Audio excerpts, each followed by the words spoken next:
তো আমি আমাদের ক্লাস শুরু করছি আজকের। আমরা আজকে আলোচনা করব নত্ব ও সত্যবিধি। আমাদের নত্ব ও সত্যবিধি নিয়ে অনেক পরীক্ষায় অনেক ধরনের প্রশ্ন আসে। আমরা এটা যদি একটু ভালো করে পড়ে থাকি তাহলে আমাদের এখানে সহজে কি আমরা এখান থেকে অ্যান্সার লিখতে পারবো বা অ্যান্সার করতে পারবো। তো তোমাদের এখন যারা এসএসসি লেভেলে পরীক্ষা দিবে তাদের জন্য নত্ব সত্যবিধি থেকে এমসিকিউ পরীক্ষায় প্রশ্ন আসবে। এবং যারা প্রার্থী আছো তাদের জন্য বলি যে তোমাদের জন্য এখান থেকে হয়তো লিখিত পরীক্ষায় প্রশ্ন আসতে পারে। ওকে। বা ক্রিটিক্যাল থিঙ্কিং টাইপ প্রশ্ন আসতে পারে। তো আমাদের দুইটাতেই প্রস্তুতি নিয়ে রাখতে হবে। তো তোমরা জানো যে আমার এই কোর্সটা শুরু করেছি কিছুদিন হয়েছে। তোমরা আজকে যারা নতুন জয়েন করেছো, তোমরা প্রিভিয়াস ক্লাসগুলো গ্রুপে দেয়া আছে, তোমরা ওখান থেকে দেখে নিবে। আর যে ক্লাসগুলো মিস হয়েছে কোনো সমস্যা নেই, এগুলো আবার রিভিশন দেওয়া হবে, আবার প্রথম থেকে শেষ করা হবে। ওকে। তো আবার প্রথম থেকে আবার আমি ইয়ে করবো। তোমরা এখানে একবার 100 টাকা দিয়ে ভর্তি হয়েছো, মানে কি এখানে আমি যতদিন ইনশাল্লাহ বেঁচে থাকবো ততদিন পর্যন্ত, আল্লাহ আমাকে যতদিন ক্লাস নেওয়ার সামর্থ্য দিও ততদিন পর্যন্ত আমি কি এখানে ক্লাস নিব ইনশাল্লাহ, যদি কোনো বিশেষ সমস্যা না থাকে। আর ভর্তি ফিটা 100 টাকা। আমি 100 টাকা ফি রেখেছি, কারণটা হচ্ছে যে আমি এই কোর্সটা ফ্রি পড়াইতাম, কিন্তু দেখলাম যে অনেকে দেখি যে এটাতে ইয়ে করে না, অ্যাটেন্ড করে না। ওকে। তো ফ্রি হইলে ভ্যালু দেয় না, সোজা হিসাব। সস্তা জিনিস বা ফ্রি জিনিস মানুষ কি ভ্যালু দেয় না।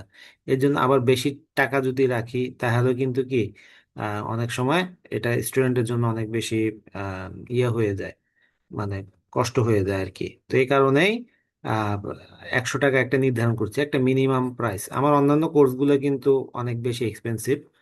আমি যেমন অনার্সের থার্ড ইয়ার ফোর্থ ইয়ার এইগুলো বা অন্যান্য যে কোর্সগুলো করাই, ওগুলো 3,000 4,000 টাকা করে কোর্স এক একটা।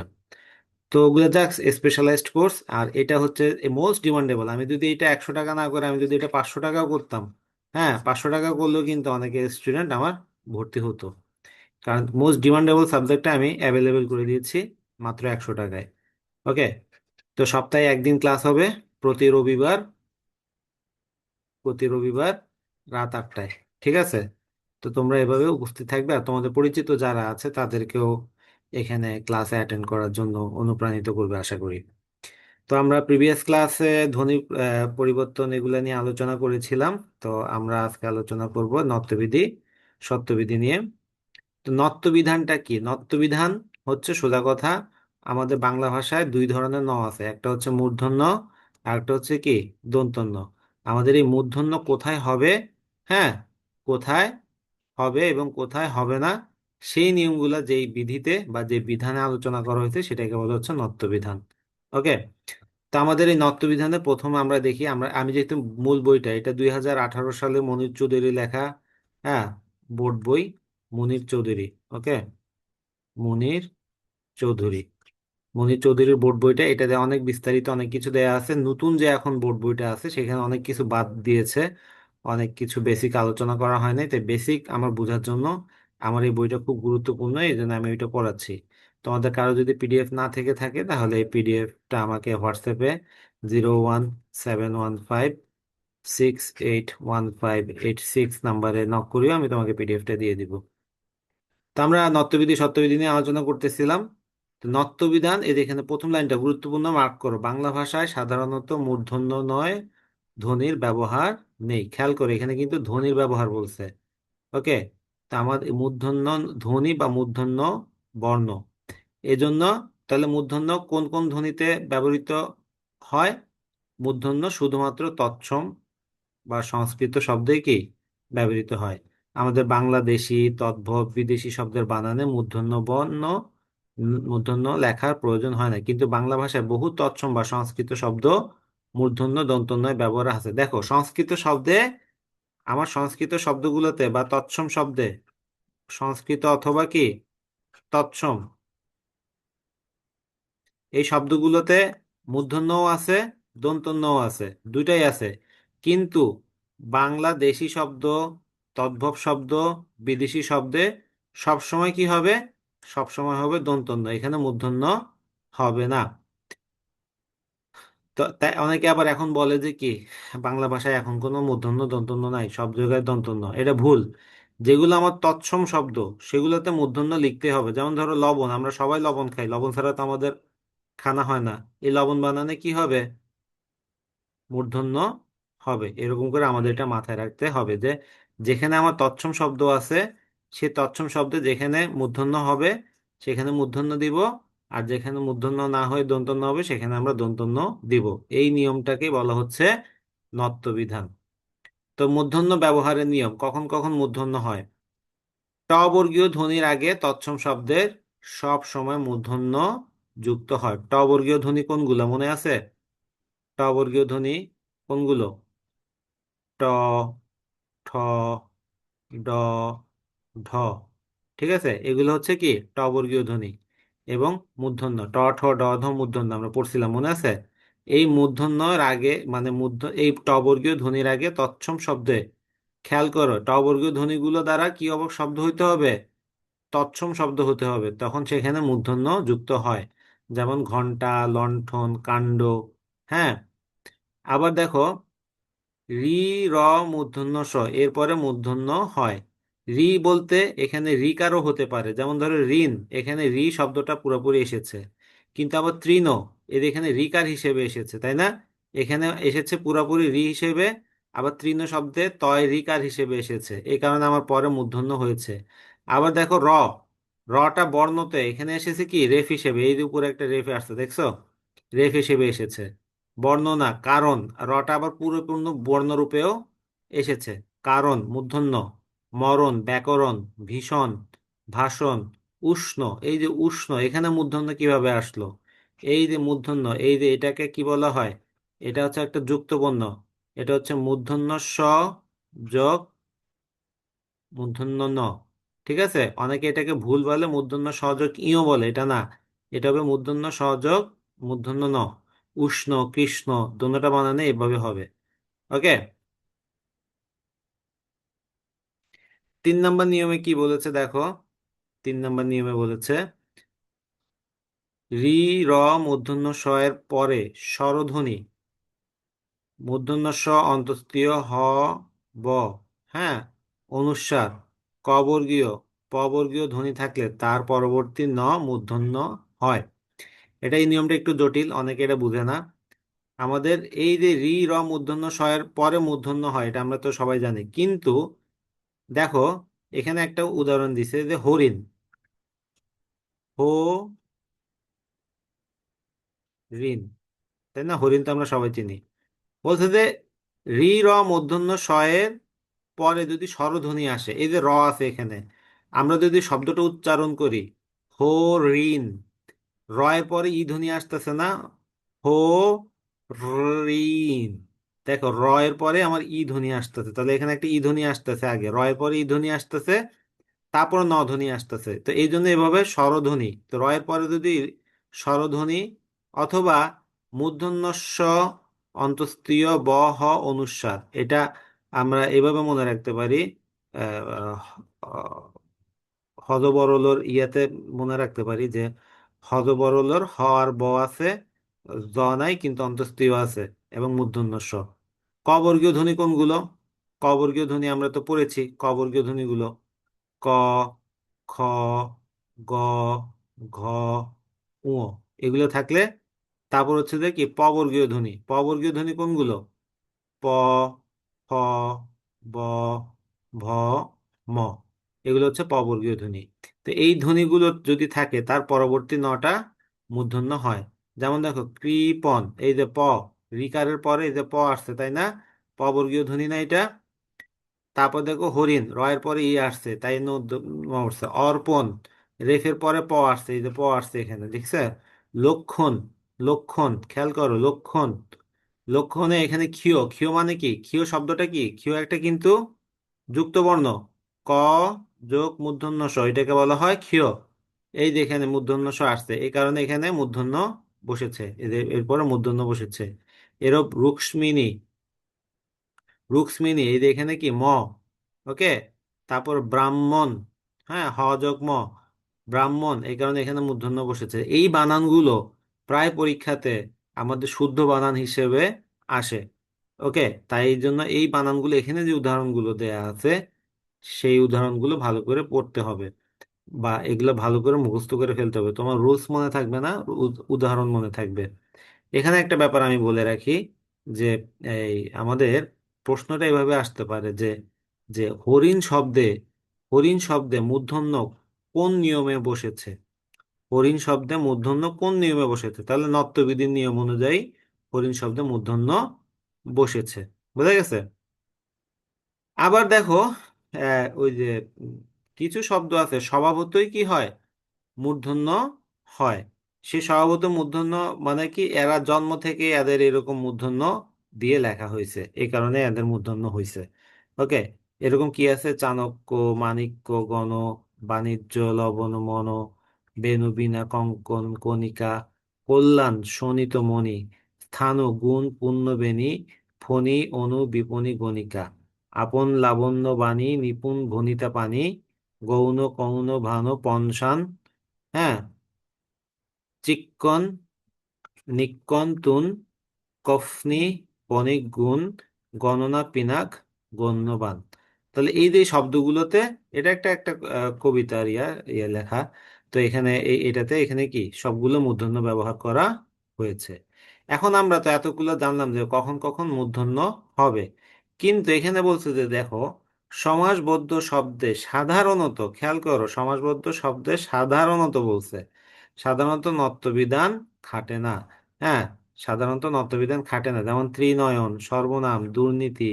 আমরা এই যে দুর্নীতি বানানে যে রেফ আছে, রেফের পরে আমার এখানে নত মূর্ধন্য হওয়ার কথা, কিন্তু হচ্ছে না। দুর্নাম, দুর্নিবার, পরনিন্দা, অগ্রনায়ক, এগুলোতে আমার কি হবে না, নত্যবিধান খাটবে না। এগুলো তাহলে সমাসবদ্ধ শব্দ। তোমাদের এখন প্রশ্ন আসতে পারে, নিম্নের কোন শব্দটি সমাসবদ্ধ। ওকে, তাহলে তোমার এই উদাহরণগুলো তোমরা এখান থেকে ভালো করে শিখে নিতে পারো। তো তোমরা ক্লাসে কে কোথা থেকে অ্যাটেন্ড করতেছো, এটা একটু জানাও।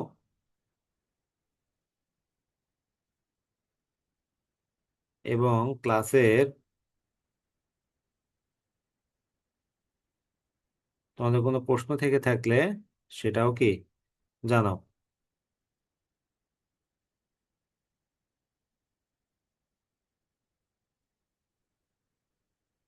এখন আসো, আমরা তো ট বর্গীয়তে পরে ন যুক্ত হলে বলছি মূর্ধন্য হবে, কিন্তু ত বর্গীয় বর্ণের সাথে যখন, ত বর্গীয় বর্ণ কোনগুলো মনে আছে? ত বর্গীয় বর্ণ হচ্ছে ত, থ, দ, ধ, ন। এগুলো হচ্ছে কি তবর্গীয় ধ্বনি।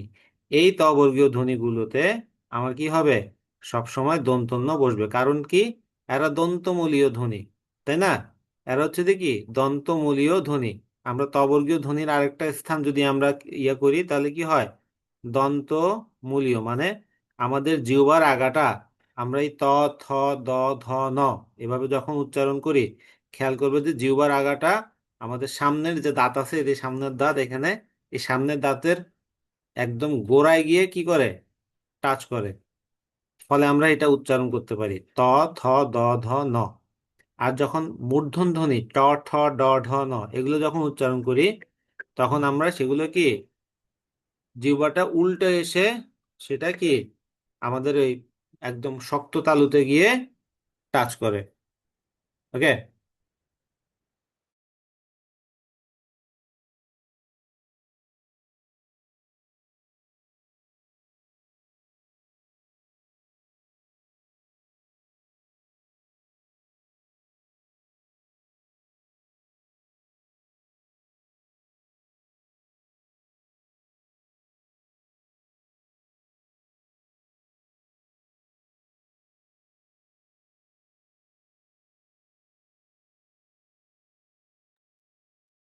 ওকে, তাহলে আমাদের ত বর্গীয় ধ্বনির সাথে কি হবে না, মূর্ধন্য হবে না। যেমন ধরো এই যে অন্ত, গ্রন্থ, ক্রন্দন, এই যে অন্ত, দেখো অন্ত, দন্তন্য যোগ ত, এই জন্য দন্তন্য ত, ত যেহেতু ত বর্গীয় ধ্বনি, এই জন্য দন্তন্য বসছে। গ্রন্থ, এই গ্রন্থ, ন যোগ থ, থ এর সাথে ন বসেছে। ক্রন্দন, হ্যাঁ, ন যোগ দ, এই যে দ এর সাথে আমার দন্তন্য বসেছে। ত, থ, দ, ধ, ন মানে ত বর্গীয় ধ্বনির সাথে আমার সবসময় কি হবে, দন্তন্য হবে, এখানে মূর্ধন্য হয় না, দন্তন্য হয়।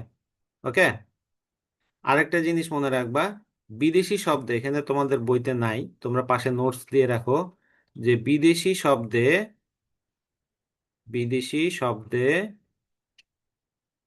মূর্ধন্য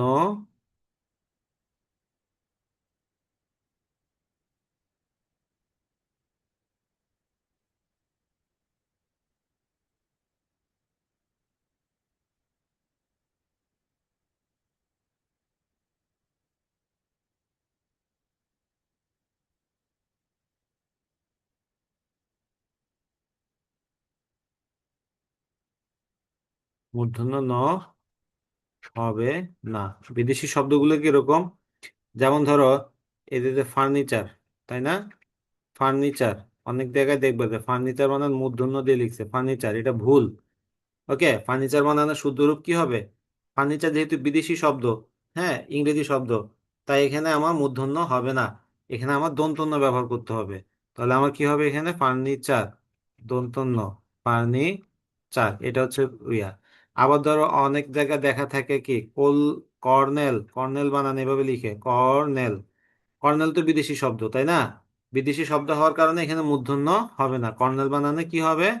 দন্তন্য ব্যবহার করতে হবে, কর্নেল। এটা হচ্ছে কি শুদ্ধ রূপ। তাহলে এই যে এভাবে আমাদের বিদেশি শব্দে মূর্ধন্য হবে না, তবর্গীয় ধ্বনির সাথে মূর্ধন্য হবে না, সমাসবদ্ধ পদে মূর্ধন্য হবে না, আবার কি ক্রিয়াপদেও কি মূর্ধন্য হবে না। আরেকটা জিনিস লিখে রাখো, এটা তোমাদের বইতে নাই, সেটা হচ্ছে যে কি ক্রিয়াপদে, ওকে, ক্রিয়াপদে মূর্ধন্য হবে না, ক্রিয়াপদে সবসময় কি হবে? দন্তন্য হবে। ওকে। তো এখন এই যে এগুলো আমরা আলোচনা করলাম এতক্ষণ ধরে, কি আলোচনা করলাম? এগুলো সব আলোচনা করেছি নত্যবিধি। ওকে।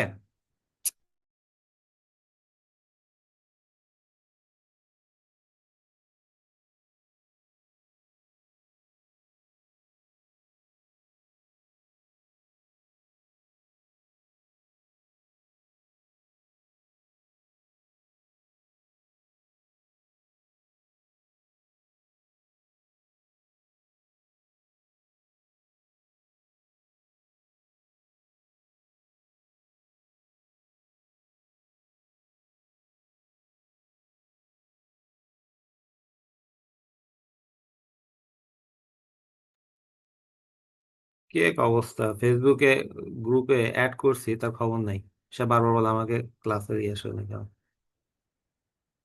ওকে, আমরা এখন আলোচনা করব নত্যবিধি। ঠিক আছে, এখন নত্যবিধি তো আসলে এতক্ষণ আমরা আলোচনা করলাম নত্যবিধি, নত্যবিধির পরে এখন হচ্ছে আমাদের সত্যবিধান। ওকে। সত্যবিধান, সত্যবিধান হচ্ছে মূর্ধন্য ষ এর ব্যবহার, মানে কখন কখন মূর্ধন্য ষ হবে, কখন কখন মূর্ধন্য ষ হবে না। আমরা মূর্ধন্য ষ ছাড়াও আমাদের কিন্তু আরো দুইটা ষ আছে, তালব্য ষ এবং দন্তস্ব স। ওকে। আমাদের বাংলা বানানের নিয়ম অনুযায়ী সাধারণত তৎসম শব্দে মূর্ধন্য ষ ব্যবহৃত হয়, অতৎসম শব্দে তালব্য ষ মূর্ধন্য ষ ব্যবহৃত হয়। শুধুমাত্র একটা শব্দ মানে অতৎসম যেটাতে মূর্ধন্য ষ ব্যবহৃত হয়, সেটা হচ্ছে খ্রিস্টাব্দ। হ্যাঁ, খ্রিস্টাব্দটা এভাবে লেখা হয়েছে, যেমন বাংলা বানান আমরা জানি যে বাংলা বানানটা করছে যে কি, যে বানানটা বেশি প্রচলিত সেই বানানটাকেই রাখা হয়েছে। তো খ্রিস্টাব্দ বানান এভাবে পূর্বে থেকে এভাবে লেখা হয়েছে দেখে এভাবে রাখা হচ্ছে। আর এই দন্তস্ব তালব্যস্বর ব্যবহারের নিয়মে বলা হয়েছে যেসব জায়গায় আমার ইংরেজিতে এস বা ডাবল এস থাকবে, যেমন মনে করো ক্লাস, গ্লাস, হ্যাঁ, এইসব জায়গায় দন্তস্ব বসবে। আর যেখানে এস এইচ, SION, TION, হ্যাঁ, SSION, এরকম থাকবে, শন থাকবে বা ইয়ে থাকবে, SH থাকবে, যেমন যেমন ধরো পুলিশ, মিশন, অ্যাডমিশন, এসব জায়গায় তালব্যস্য বসবে। কিন্তু মূর্ধন্যস্ব শুধুমাত্র কি তৎসম শব্দে, মূর্ধন্যস্ব তৎসম শব্দে বসবে। তৎসম শব্দে মূর্ধন্যস্ব থাকতে পারে, দন্তস্ব তালব্যস্য তিনোটাই থাকতে পারে। কিন্তু অতৎসম শব্দ মানে দেশি বিদেশি, হ্যাঁ, এবং খাঁটি বাংলা, দেশি বিদেশি, এগুলোতে আমার সবসময় কি হবে? এই তালব্য শ অথবা দন্তস্ব বসবে, ওখানে মূর্ধন্য ষ বসবে না। তো খেয়াল করো, আমার নত্যবিধানে বলছে যে কি, বাংলা ভাষায় সাধারণত মূর্ধন্য ষ ধ্বনি ব্যবহার নেই। বাংলা ভাষায় মনে হয় না, বাংলা ভাষায় বলতে বাংলা ভাষায় আছে বাংলা ভাষায় অনেক শব্দ তো তৎসম শব্দ আছে, যেমন আমরা সার বলি না, সার। হ্যাঁ, তাহলে এই যে আষাঢ়, এগুলো তো আমরা আমাদের ভাষায় ব্যবহৃত হয়ে থাকে। এখানে বলতে চাচ্ছে যে বাংলা ভাষার ভিতরে যেগুলো তৎসম শব্দ না, সেসব সব তৎসম অতৎসম শব্দে মূর্ধন্য ষ ধ্বনির ব্যবহার নেই। ওকে, তাই দেশি তদ্ভব বিদেশি শব্দের বানানে মূর্ধন্য ষ লেখার প্রয়োজন হয় না, সেখানে যে তালব্য শ অথবা কি দন্তস্ব বসবে। ক্লিয়ার?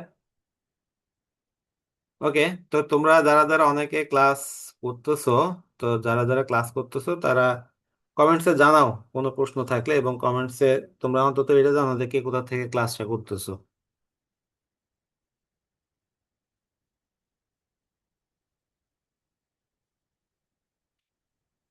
ওকে।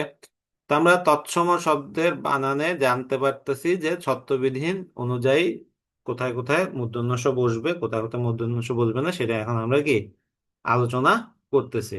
ওকে। তো দেখো যে কেবল কিছু তৎসম শব্দে, এই যে খেয়াল করো, কেবল কিছু তৎসম শব্দে মূর্ধন্য ষ এর প্রয়োগ আছে। সেই সব তৎসম শব্দে মূর্ধন্য ষ রয়েছে তা বাংলায় অবিকৃত আছে। যেমন ধরো এই যে আমরা আষাঢ়, এখন কি মাস? আষাঢ়, শ্রাবণ মাস, তাই না? এই গত মাস ছিল আষাঢ় মাস। এই আষাঢ় মাসে আমাদের এটা কি মূর্ধন্য ষ হবে। আমরা অনেক সময় সার, সার, তাই না? সার, সার বানানে কি এই এই মূর্ধন্য ষ ব্যবহৃত হবে। বা বিষাদ, বিষাদ, বিষাদ বানানে মূর্ধন্য ষ আছে। তাহলে এরকম করে বাংলায় তৎসম শব্দ যেগুলো আমাদের বাংলা ভাষায় ব্যবহৃত, সেই তৎসম শব্দগুলোর ভিতরে অবিকৃত অবস্থায় মূর্ধন্য ষ আছে। তো এখন এখানে কিছু মূর্ধন্য ষ ব্যবহারের নিয়ম আলোচনা করা হচ্ছে।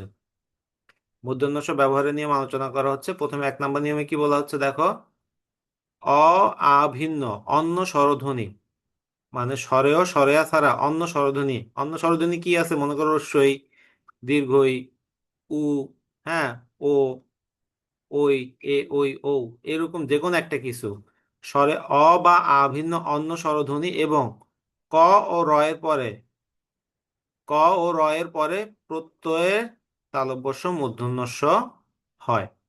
খেয়াল করো, যেমন মনে করো এই যে ভবিষ্যৎ, হ্যাঁ, ভবিষ্যৎ, ভ যোগ অ যোগ ব যোগ ই, এই যে ভবি, ই ধ্বনি আসছে না?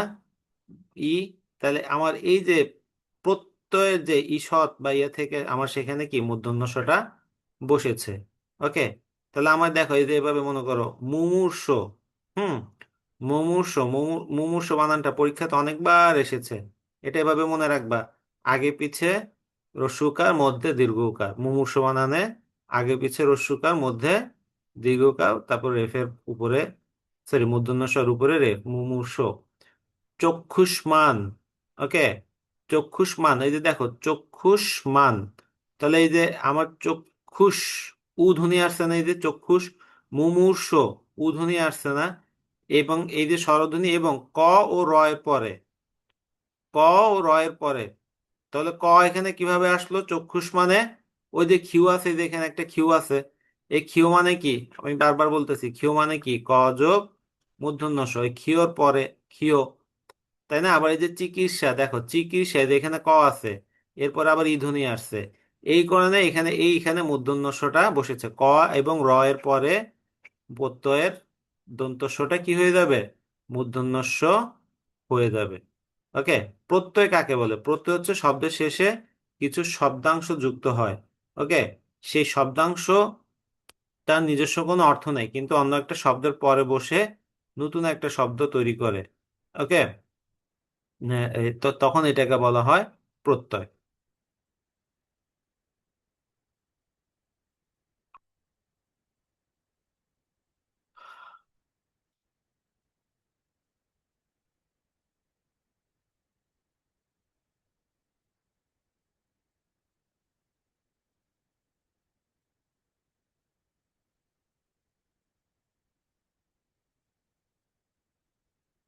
তো তোমরা এই বানানগুলো এখানে যা যা দেয়া আছে, যেমন ধরো এই যে মুমূর্ষ, চক্ষুষ্মান, চিকিৎসা, হ্যাঁ, এইসব বানানগুলো ভালো করে মুখস্থ করে ফেলো।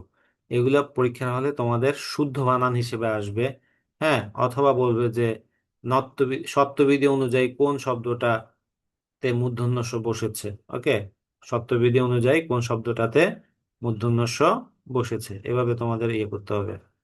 আচ্ছা, 2 নম্বরে এখানে নিয়মে কি বলছে দেখো, ই কারান্ত এবং উ কারান্ত উপসর্গের পর। উপসর্গ জিনিসটা কি এটা তোমরা অনেকে হয়তো জানো না, আমি একটু বলি। উপসর্গ হচ্ছে যে শব্দের আগে কিছু শব্দ বসে, যেগুলো কোনো নিজস্ব অর্থ নাই, কিছু বর্ণ অথবা শব্দ সমষ্টি যেগুলোর নিজস্ব কোনো অর্থ নাই, কিন্তু অন্য একটা শব্দের পূর্বে বসে নতুন একটা শব্দ তৈরি করে। তাহলে এরকম ইকারান্ত অথবা উকারান্ত, মানে ইকার দিয়ে অথবা উকারের শেষে উকার আছে, এরকম উপসর্গের পরে কতগুলো ধাতুতে মূর্ধন্য ষ হয়। যেমন ধরো এই যে অভিষেক, এখন শব্দটা কিভাবে আসছে, অভি যোগ শেখ। এই যে অভি, এখানে লাস্টে ই ধ্বনি আসছে না, অভির শেষে কি আসছে, অভি। আমি যদি টান দেই অভি, ই লাস্টে ই ধ্বনি আসতেছে, তাহলে এই যে অভি এটা একটা উপসর্গ। এই উপসর্গের শেষে কারান্ত বলছে, কারান্ত বলছে মানে এই যে রস্বইকার আছে না, এই যে রস্বইকার আছে, ওকে, রস্বইকার আছে, এই কারান্ত, ই কারান্ত। এই কারণে এই যে অভিষেকের এই যে মূর্ধন্য ষটা, সরি দন্ত ষটা, এটা যখন উপসর্গ দ্বারা শব্দ গঠিত হলো তখন সেটা মূর্ধন্য ষতে পরিণত হয়েছে। বুঝা গেল? তাহলে ই কারান্ত এবং উ কারান্ত, একইভাবে উ কারান্ত দেখো, এই যে সুষুপ্ত, হ্যাঁ, সু, দেখো, সু যোগ সুপ্ত, সুপ্ত বানানটা আমরা এভাবেই তো লিখি তাই না, সুষুপ্ত। তাহলে এই যে এখানে উকারান্ত, এই যে এখানে উকার আছে, উকার আছে তাই না, দন্তস্বয় রস্যুকার, উকার। এই সুপ্তর আগে বসে নতুন একটা শব্দ তৈরি করছে সুষুপ্ত। এই কারণে এই যে এখানে যে মূর্ধন্য ষটা, দন্ত ষটা ছিল সেটা এখানে এসে কিসে পরিণত হয়েছে, মূর্ধন্য ষতে পরিণত হয়েছে। যেমন ধরো এই যে অনুষঙ্গ, অনু একটা উপসর্গ, এই অনু উপসর্গটা রস্যুকার আছে, এই সঙ্গের দন্তস্ব এখানে এসে তখন কি হয়ে গেছে, মূর্ধন্য ষ হয়ে গেছে। প্রতিষেধক, সেধক, প্রতি যোগ সেধক, তাহলে এই যে প্রতি, এখানে রস্যিকার আছে লাস্টে, এই সেধকের এই দন্তস্বটা তখন এখানে কিসে পরিণত হয়ে গেছে, মূর্ধন্য ষতে পরিণত হয়ে গেছে, তাহলে প্রতিষেধক। একইভাবে দেখো প্রতিস্থান, প্রতিস্থান, প্রতিস্থান এটা হয়ে গেছে কি প্রতিষ্ঠান। ওকে, প্রতিস্থান ওখানে কিসে কি হয়ে গেছে, প্রতিষ্ঠান, মূর্ধন্য ষ, প্রতিস্থানটা প্রতি যোগ স্থান, এই যে এখানে দন্ত ষটা ওখানে গিয়ে কি হয়েছে, ইয়াতে পরিণত হয়েছে, ফলে ওইটাও কি প্রতিষ্ঠান, প্রতিষ্ঠান। ওকে, বুঝা গেছে? অনুস্থান, অনুযোগ স্থান কি হয়ে গেল, অনুষ্ঠান। বি সম, এই যে বি যোগ সম, বি, বি একটা ইকারান্ত উপসর্গ, সমটা তখন কি হয়ে গেল, মূর্ধন্যর সাথে পরিণত হয়ে গেল সুষমা। হ্যাঁ, সুষমার এই শটা এখানে এসে কি মূর্ধন্যর সাথে পরিণত হয়েছে সুষমা, সুষমা। তো জিনিসটা বোঝা গেছে আশা করি।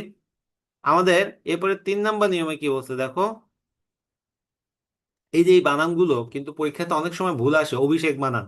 হ্যাঁ, অভিষেক বানান, ওই যে যেমন মনে করো প্রতিস্থান, প্রতিষেধক, এগুলো পরীক্ষার হলে যখন দিবে তখন তোমার মনে হবে যে কি আরে এটা তো একদম কি জিনিস এটা, কোনটা তো কনফিউজিং হয়ে গেল, আমার মনে আসতেছে না কেন।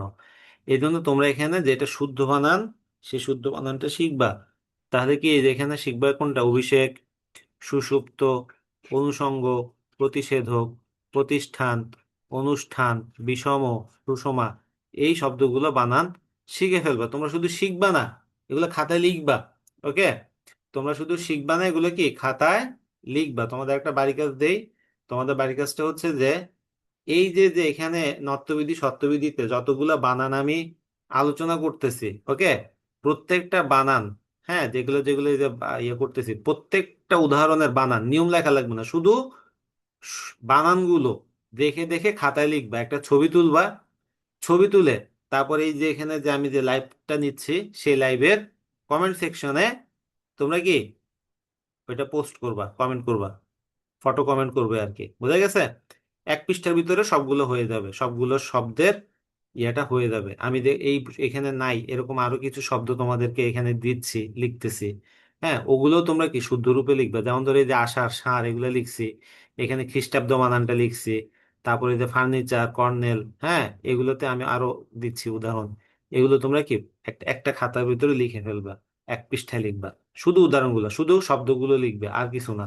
ওকে, জাস্ট উদাহরণগুলো লিখে তারপরে কি কমেন্টে, ইয়েতে ফটো কমেন্ট করবো একটা। ওকে, দেখি কে কে বাড়ি কাজ করো। দেখো এখানে তোমাদেরকে ক্লাস নিচ্ছি তোমাদের লাইভের ইয়েতে প্রতি রবিবার দিন রাত 8টার সময় হবে। বাই এনি চান্স যদি আমার কোনো দেরি হয় বা কোনো কারণে ক্লাস নিতে না পারি, আমি সেটা জানিয়ে দিব। ওকে, তো এখন এখানে কিন্তু নোটিফিকেশন যাবে মোবাইলে, ইয়ে সে যাবে, এরকম করার কোনো সুযোগ নাই। ওকে, তো এরকম যেহেতু সুযোগ নাই, ফেসবুক থেকে যেহেতু তোমার মোবাইলে নোটিফিকেশন পাঠানোর কোনো ব্যবস্থা নাই, হ্যাঁ, সেহেতু ইয়া তো আমাকে একজনের কমেন্টস, একজনের সেদিন বলছে যে রেকর্ড ক্লাস থাকবে কিনা। রেকর্ড ক্লাস এই যে লাইভ যেটা হচ্ছে এটা তো 1 মাস পর্যন্ত থাকবে, তোমরা 1 মাসের ভিতরে দেখে নিবা।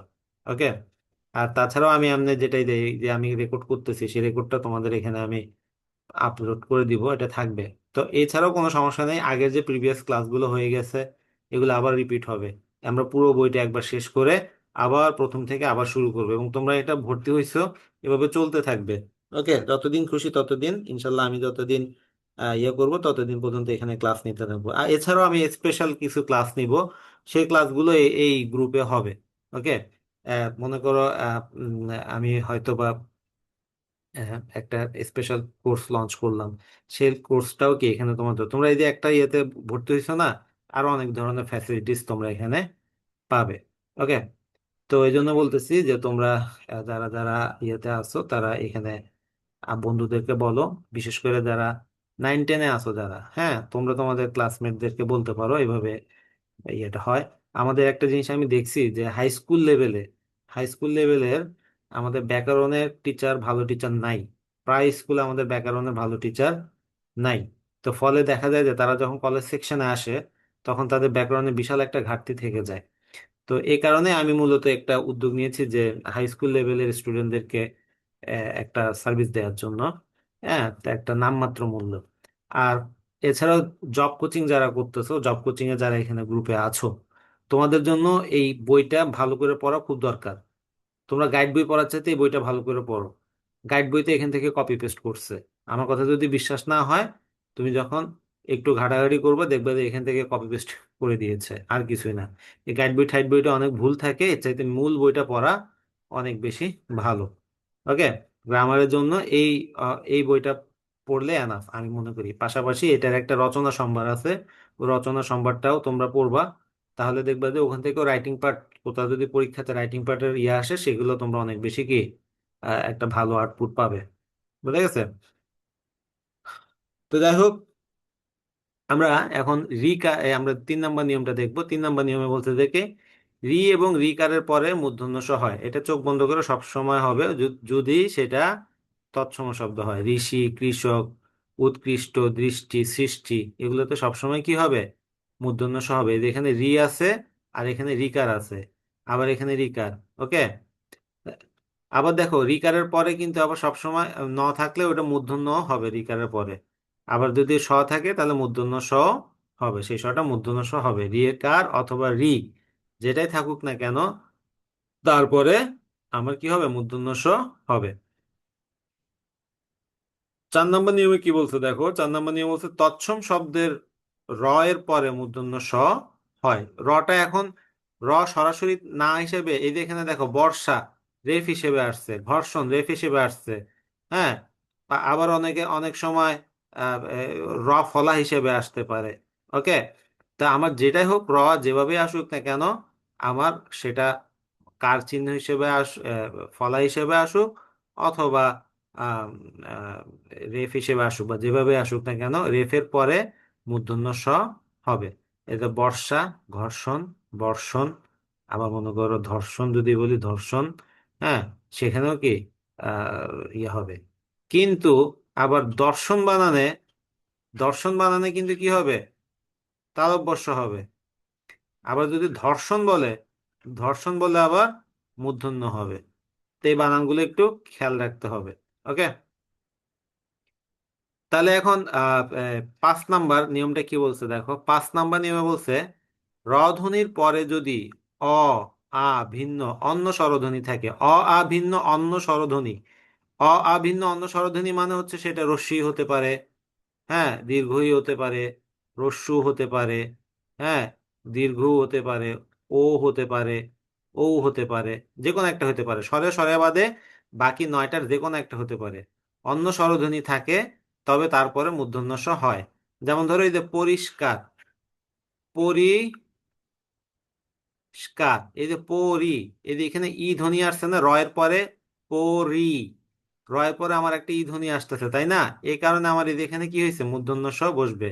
আরো ইয়াতে হচ্ছে পরিযোগকার, এটা সন্ধি বিচ্ছেদ ইয়া থেকে আসছে, পরিযোগকার, পরিষ্কার, এরকম এটা রকারান্ত ইয়া বিসর্গ হওয়ার কারণে, বিসর্গ সন্ধি হওয়ার কারণে এখানে মূর্ধন্য ষ এসেছে। তাহলে পরিষ্কার বানানে সবসময় কি হবে, পরিষ্কার বানানে সবসময়, যেহেতু এটা পরিষ্কার, এজন্য আমার এখানে কি মূর্ধন্য ষ হবে। কিন্তু যদি পুরস্কার হইতো, পুরস্কার, দেখো পুরস্কার, তখন আবার কি হবে, দন্ত স হবে। কেন, এই যে পুরো অধ্বনি আসতেছে না, এই অধ্বনি আসার কারণে এটার পরে কি হয়েছে, দন্ত স বসছে।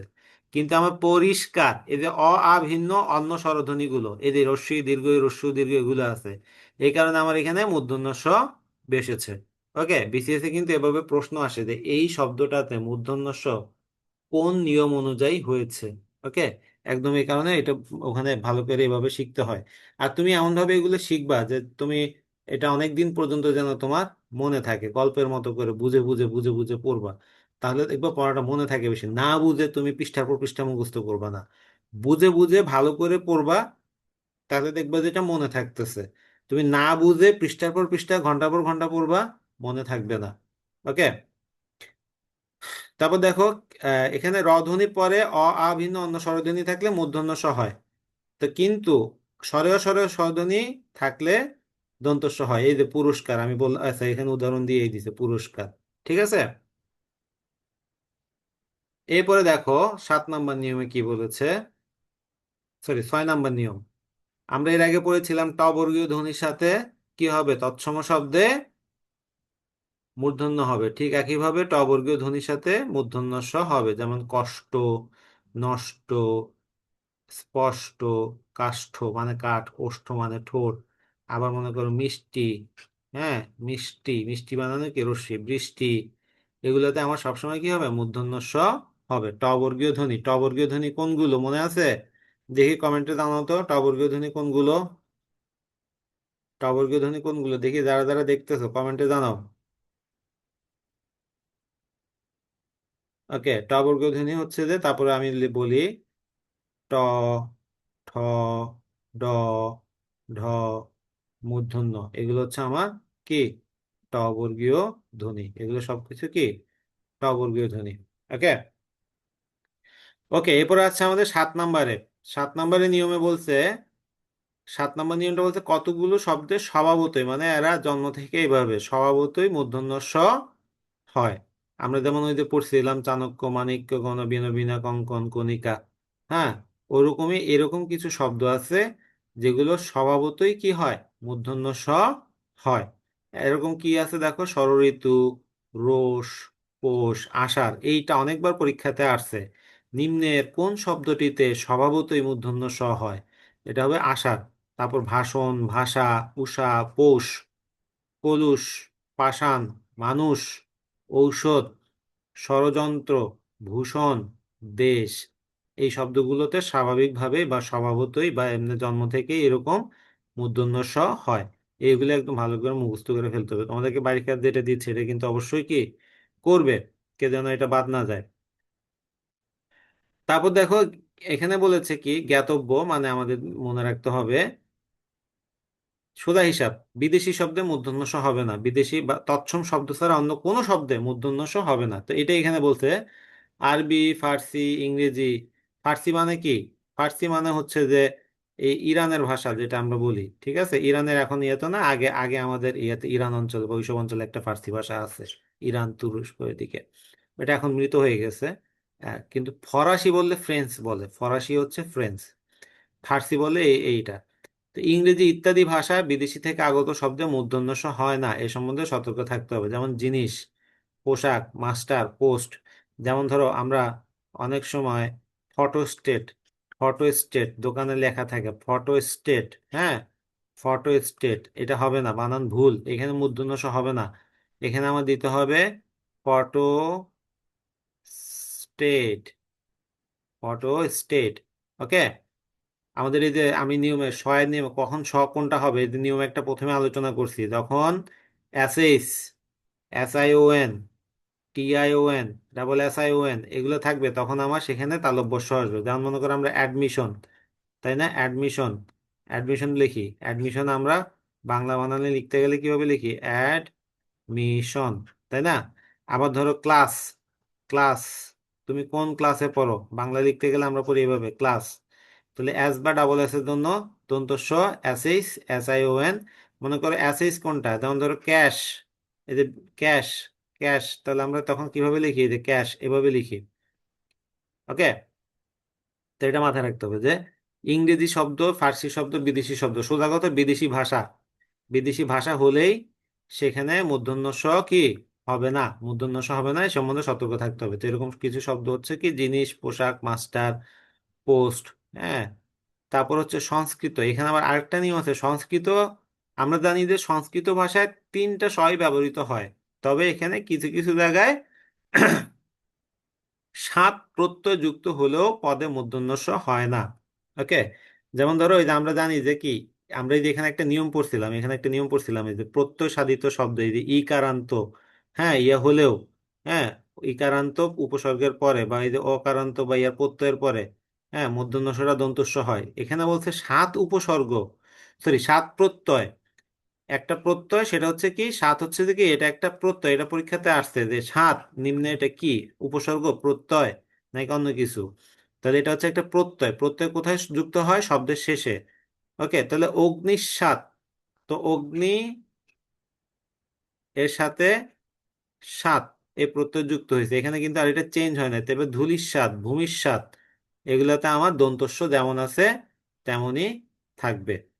ওকে, তাহলে আমাদের এই যে আমরা এখন দেখো একটু প্র্যাকটিস করি, আমাদের এই বইতে কিছু উদাহরণ দেয়া আছে, আমরা এগুলো একটু প্র্যাকটিস করি। এখানে সমাসবদ্ধ নত্যবিধান কি বুঝো এটা আলোচনা করো, সমাসবদ্ধ পদে নত্যবিধানের নিয়ম খাটানো, এমন পাঁচটি উদাহরণ, এই যেমন পাঁচটি উদাহরণ সমাসবদ্ধ পদে নত্যবিধানের নিয়ম খাটানো, এরকম পাঁচটি উদাহরণ এই যে এখানে আমরা পড়ছিলাম, ত্রিনয়ন, সর্বনাম, দুর্নীতি, দুর্নাম, দুর্নিবার, পরনিন্দা, অগ্রনায়ক, এগুলোতে নত্যবিধি খাটবে না। ট ঠ ড ঢ এর বর্ণের পূর্বে দন্তন্য যুক্ত হলে সর্বদাই মূর্ধন্য হয়। যেমন এই যে আমরা এখানে ট ঠ ড ঢ এর পরে মূর্ধন্য এগুলো নিয়ম শিখছিলাম, তাই না? এই যে ট বর্গীয় ধ্বনির সাথে, যেমন ঘন্টা, লণ্ঠন, কাণ্ড, হ্যাঁ, এরকম উদাহরণ এগুলো এখানে আমরা দিতে পারি। তো এভাবে অ আ বিন্দু এগুলো তোমরা একটু দেখে নিবা, নিচের ইয়েগুলো শব্দগুলো ইয়ে করে লিখো। ওকে, তাহলে এটা আমার লবণ, এখানে কি হবে, মূর্ধন্য হবে। নষ্ট, এখানে মূর্ধন্য ষ ট হবে। পুরস্কার, এখানে দন্ত স হবে। সুষম, এখানে মূর্ধন্য স হবে। আনুষঙ্গিক, মূর্ধন্য স হবে। স্টেশন, এখানে দন্ত স হবে। পোশাক, তালব্য স হবে। হ্যাঁ, জার্মান, এখানে কি হবে, দন্তন্য হবে। কুরআন, এখানে দন্তন্য হবে। দুর্নাম, এখানে দন্তন্য হবে। ওকে, কোন যে বানানটা ঠিক তার নিচে দাগ দাও। কৃপণ, এটা ঠিক। তৃণ, এটা ঠিক না। ঘন্টা, ঠিক না। বর্ণ, ঠিক। হরিণ, ঠিক না। লাবণ্য, লাবণ্য, এটা ঠিক আছে, হ্যাঁ। তারপর বণিক, ঠিক আছে। উৎকৃষ্ট, ঠিক আছে। কাষ্ঠ, ঠিক আছে, হ্যাঁ। তারপর সরিষা, ঠিক আছে। বিষ, ঠিক আছে। এগুলা ঠিক আছে, বাকিগুলো কি নাই, ঠিক নাই। আবার এখানে আবার দেখো এই তিনটা বানানোর ভিতর কোনটা সঠিক, আষাঢ়, এটা সঠিক। পাষণ্ড, সঠিক। ওকে, তোষণ, প্রতিষ্ঠান, ওকে, মিলন, ওকে, কণিকা, লবণ, দর্পণ, কল্যাণ, গুণী। তাহলে এই যেগুলো আমাদের কি আমরা আজকে আলোচনা করলাম। তো আজকের ক্লাসটা এখানেই শেষ করি।